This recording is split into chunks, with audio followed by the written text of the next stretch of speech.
Mr. Nazarian, can you share with us a little bit about the reaction from the Iranian American community this year? This was the second year that you put forward the resolution for Nowruz.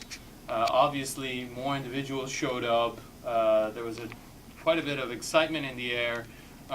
What has been their reaction? What has been the reaction from the Iranian Persian media to your efforts to recognize Nowruz? I think it's caught a lot of people by surprise because I didn't really approach the media.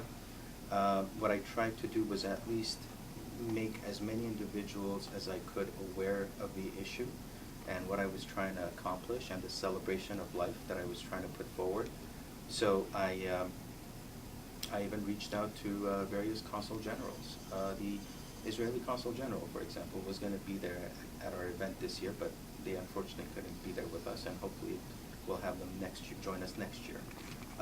But communities and constituents from different communities in California, Sacramento, San Francisco, Fresno, Los Angeles predominantly, all came at their own expense and cost and time to be able to take part in the celebration.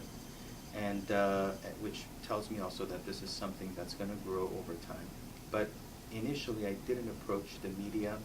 I wanted the media to cover this so that there's more understanding and appreciation, as well as the Iranian community, many of the Middle Eastern communities that celebrate Nowruz, and Asian communities as well, to understand that the state is recognizing an event that they all celebrate on an annual basis.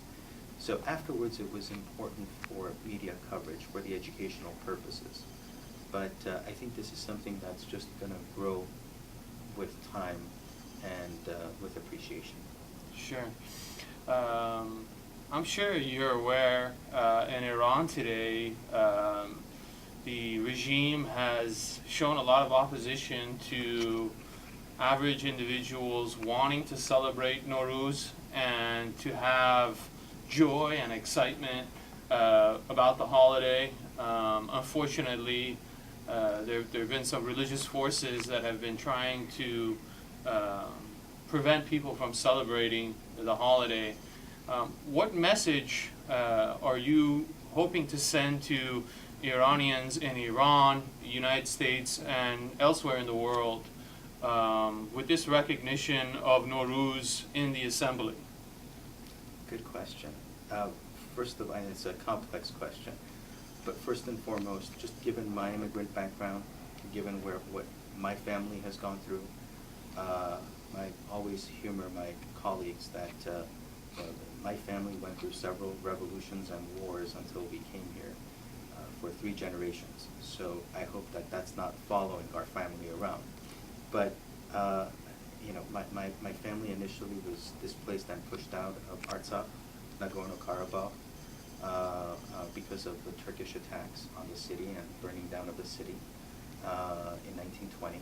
Then with the Bolsheviks taking over Russia, turning it to the Soviet Union, both sides of my family from different places decided to move to Iran because they did not want to be under the yoke of that control. And my family, my parents met and formed a family in Iran, where I was born.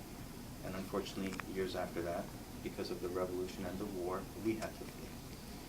So, through personal experience of my family, I've seen what certain times regimes can do. It's never at the individual level. I should say, more so than not, it's never at the individual level. At the people level, there's camaraderie. We've seen also evidence through various peaceful marches and demonstrations that there's an interest in the public to want to associate with other communities and other countries. So the angst should never be against the public level. It's the government sometimes that may not be clearly voicing the interest of their public.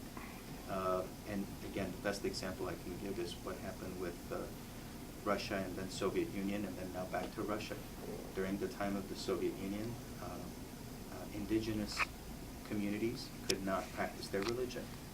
The Jewish community could not practice its religion. The Armenian community couldn't practice its religion.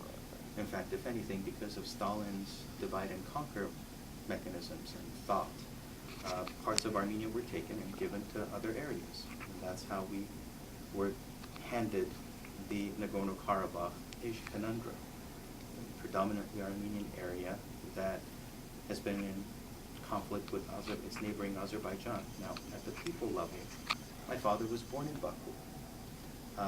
Armenians and Azerbaijanis got along for decades and even centuries. Yet, because of what had happened back during the 1920s under Stalin, we are now dealing with fights and issues that have been given to us and have only eroded and become worse off over decades.